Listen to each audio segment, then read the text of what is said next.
Un accident a eu lieu cet après-midi au Zoo sauvage de Saint-Félicien. Un pont suspendu a cédé. Des visiteurs ont fait une chute de 2 mètres de haut. Jean-François, un enfant a été blessé.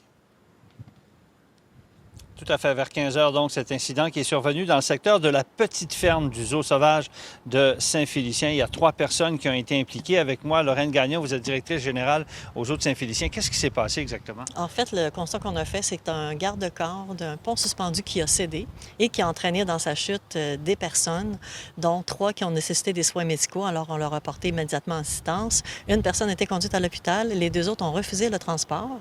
Et je veux juste mentionner que le zoo continue d'être ouvert. Ça ne change rien pour nos installations. Puis on espère là, que les personnes blessées vont se rétablir rapidement. Donc, c'est une section du garde de corps en cordage qui a cédé. Les gens ont fait une chute de un peu plus de 2 mètres. Environ 2 mètres, 2,3 mètres. On comprend que ça demeure une chute et que parfois, il peut y avoir des blessures à rattacher à tout ça. Alors, comme je disais tantôt, une personne qui était en soins médicaux en ambulance, les 2 autres ont refusé. Les 2 autres avaient des blessures mineures. Est-ce que vous savez, qu'est-ce qui explique ce bris-là d'un équipement que vous aviez quand même vérifié récemment? Oui, on a vérifié quand même en juin.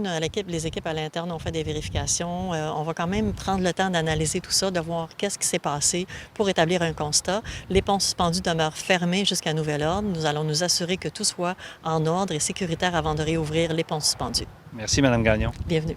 Donc voilà, Richard, c'est cette situation, un enfant qui est à l'hôpital.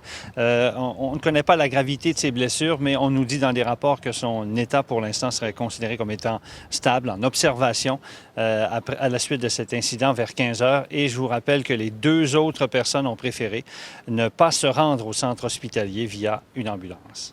Merci Jean-François.